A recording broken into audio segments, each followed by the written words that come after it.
Bagaimana tips Bapak Legowo menerima takdir tidak jadi presiden dan di PHP-in calon gubernur Bapak? Jazakumullah khairan. Assalamualaikum warahmatullahi wabarakatuh.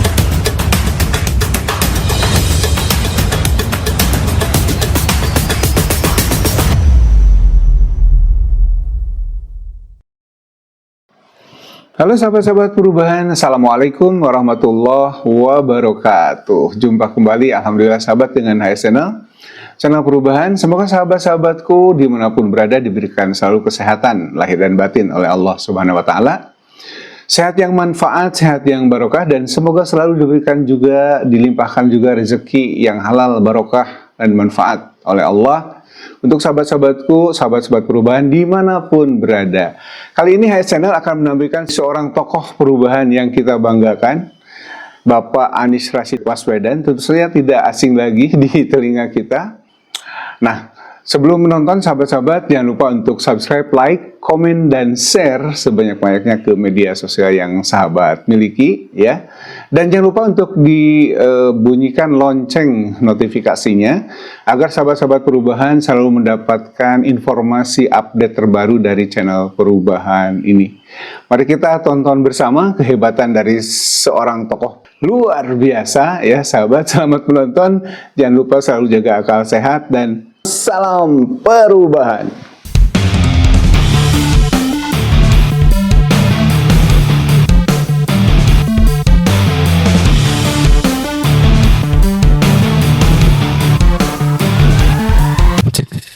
Assalamualaikum warahmatullahi wabarakatuh.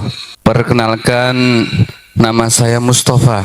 Saya berasal dari Pondok Pesantren An-Najiyah dari Sumawono, Semarang. Saya mengetahui ada seminar di sosial media, maka saya langsung meluncur ke MTA. Alhamdulillah. Pak Anies yang kami hormati dan yang kami cintai karena Allah, izinkan kami bertanya, dari pemaparan semua yang disampaikan, dari akhlak dan lain sebagainya, untuk menembus ke anak-anak, anak muda khususnya, itu dengan cara cepat, supaya cepat masuk dari akhlak, kritis, kreatif, kolaborasi, dan lain sebagainya, itu dengan cara jitu apa? Itu saja yang kami sampaikan. Assalamualaikum warahmatullahi wabarakatuh. Pak Mustafa, dengan dari mana tadi? Semarang. Sebagai apa, pengajar? Di mana? Di Pondok Pesantren An-Najiyah, Desa Kemuning, Kecamatan Sumawono, Kabupaten Semarang. Siap, makasih. Langsung tiga-tiganya sekalian. Oh ya, silakan yang kedua. Bismillah, Assalamualaikum warahmatullahi wabarakatuh. Dua pertanyaan, tapi mohon maaf di luar materi Pak Anies. Yang pertama, apa aktivitas Bapak sekarang dan rencana ke depan supaya bisa menjadi pemimpin Indonesia? Amin. Ya. Yang kedua, bagaimana tips Bapak Legowo menerima takdir tidak jadi presiden dan di PHP-in calon gubernur Bapak? Jazakumullah khairan. Assalamualaikum warahmatullahi wabarakatuh. Namanya siapa? Rifai Al-Haq dari Solo Bapak. Baik, baik. Padahal sudah ada catatan kaki dari MTA, jangan nyenggol-nyenggol ke sana. Ya. Gak apa-apa, insya Allah Ustaz ya. Oke. Monggo Ibu, kami persilahkan. Tadi ada yang angkat tangan, silakan. Ya. Cek, cek. Assalamualaikum warahmatullahi wabarakatuh. Perkenalkan, nama saya Galuh Dwi Ardiana, biasa dipanggil Galuh. Ini alhamdulillah akhirnya bisa ketemu Pak Anies setelah sekian lama saya hanya melihat di sosmed Bapak. Saya pengikut setia Bapak, Pak, dari Instagram.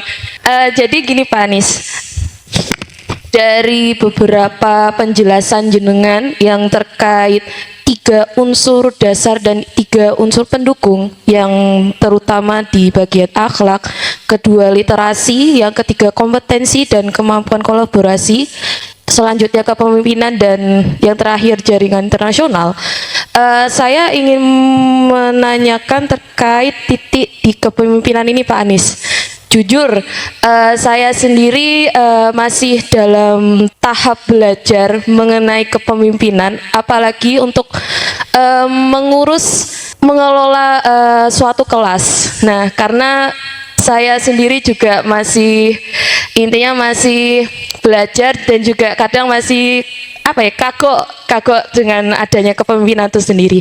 Yang saya ingin tanyakan Pak Anies lebih ke nasihat jenengan mawon terkait tips dan triknya agar seorang guru bisa mengelola kelas dan juga memimpin jalannya suatu pembelajaran kepada anak-anaknya supaya anak-anak siswa-siswanya atau mungkin santri-santrinya yang ada di pondok pesantren itu bisa mengikuti pembelajaran dari asatid atau asatidzah dengan baik. Itu saja dari saya Pak Anies. Assalamualaikum warahmatullahi wabarakatuh. Salam. Makasih. Cukup ya? Ada lagi? Udah. Cukup. Nih, cukup. Bisa Pak Anies? Ya, boleh. Satu terakhir ya. Oke. Ya. Prof Junaidi, Rektor Uniba. Baik. Bismillahirrahmanirrahim. Assalamualaikum warahmatullahi wabarakatuh. Yang saya hormati Pak Anies Baswedan, apa yang panjenengan jelaskan itu luar biasa.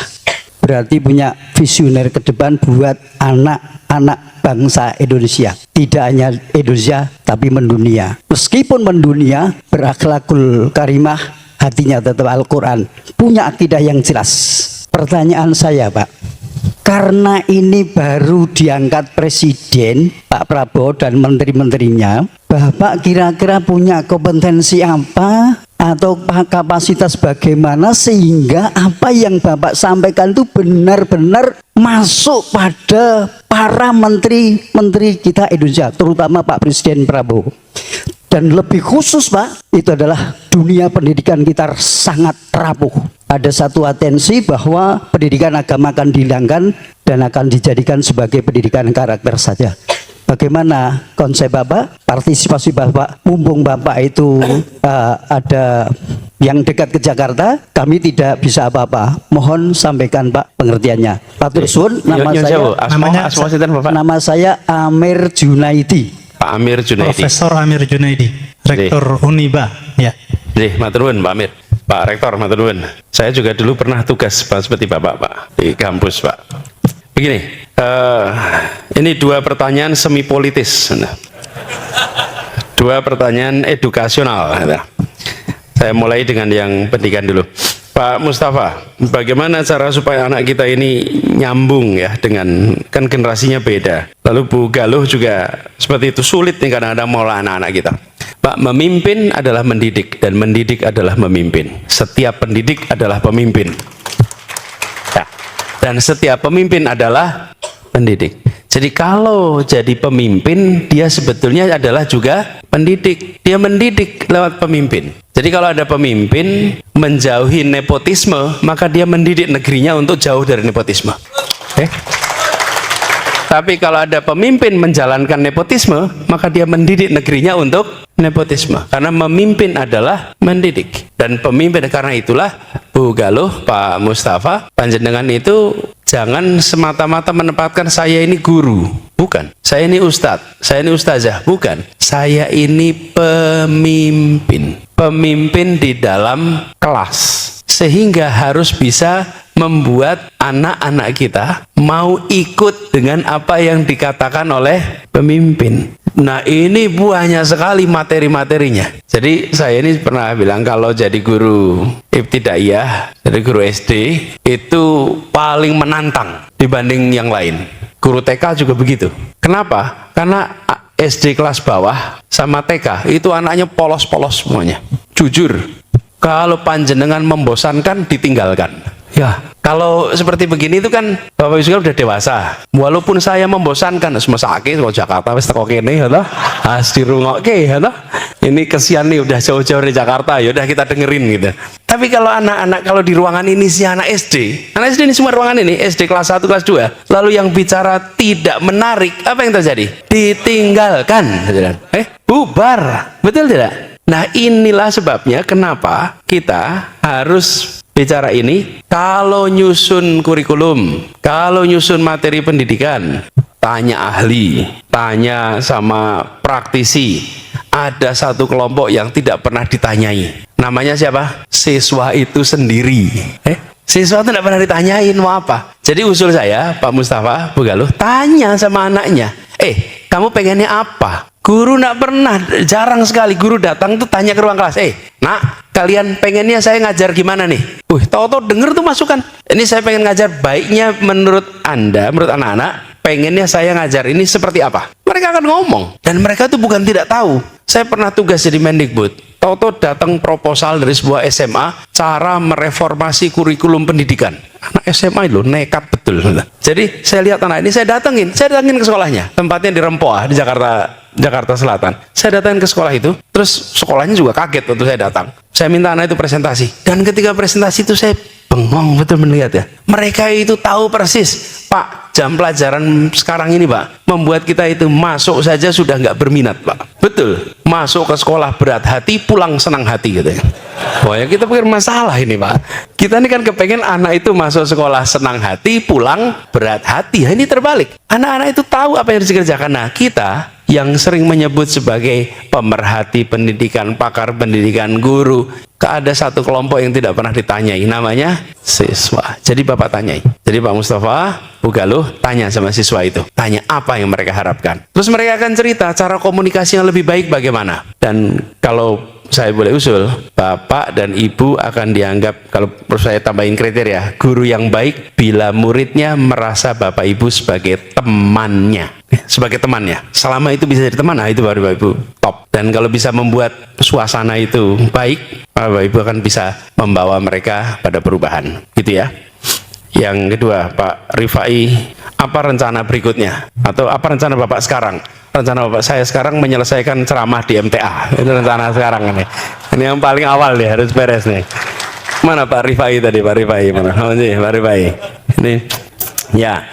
Jadi kita begini, sekalian. Dalam perjuangan perubahan kemarin kita tahulah apa yang terjadi pada peristiwa kemarin, itu harus dikoreksi. Dan kita harus berjuang, jangan sampai peristiwa-peristiwa keanehan pemilu itu berulang lagi. Karena kalau pemilu itu berulang lagi, kejadian-kejadian itu, maka rusak negeri ini. Rusak negeri ini. Saya tadi di UNS saya sampaikan, ada 3 ciri kalau kita mau matikan demokrasi. 3 ciri. 1, wasitnya dikendalikan. 2, lawannya disingkirkan. 3, aturannya diubah. Kalau 3 itu ada, maka demokrasi akan mati. Lah mau pertandingan kok disingkirkan dulu sebelum bertanding. Itu nomor 2 tuh. Nomor 1 adalah wasit dikendalikan. Ini tidak boleh terjadi. Jadi saya merasa kita berjuang terus, Pak. Allah belum takdirkan untuk kemarin kita diantarkan pada keberhasilan, tapi bukan berarti kita berhenti untuk berjuang.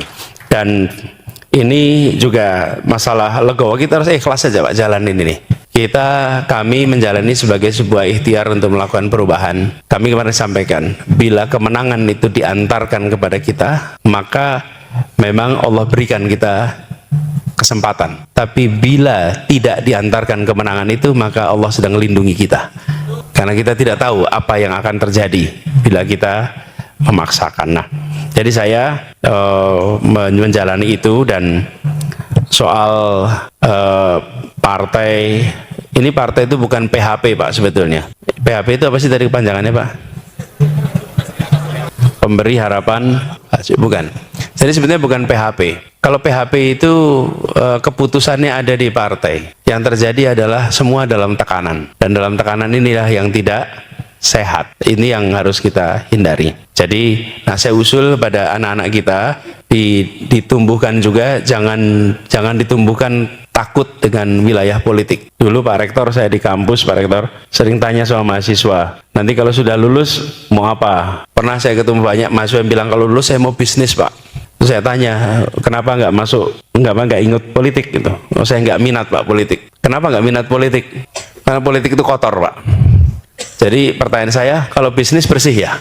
Iya, kotor dan bersih itu bukan sektor. Kotor dan bersih itu cara menjalankan dalam tiap sektor. Dan itu yang harus dikembalikan. Jadi kita membutuhkan lebih banyak lagi anak-anak kita nanti berada di wilayah ini. Jadi kita berjuang terus Pak, insya Allah ke depan akan bikin organisasi, perhimpunan supaya kita bisa mengerjakan banyak hal bersama-sama untuk perubahan Indonesia kita, ya. Ya Allah. Pak Amir, tadi bagaimana gagasan-gagasan ini bisa masuk ke pemerintahan? Ya, pemerintahan yang sekarang. Ya, mudah-mudahan nanti diberikan kelonggaran hati, Pak, mereka. Untuk kalau bicara gagasannya, sebetulnya banyak gagasan di sini yang bisa disampaikan. Hanya membutuhkan keterbukaan politik untuk itu. Tapi begini, Pak, diadopsi atau pemerintah apa tidak soal lain.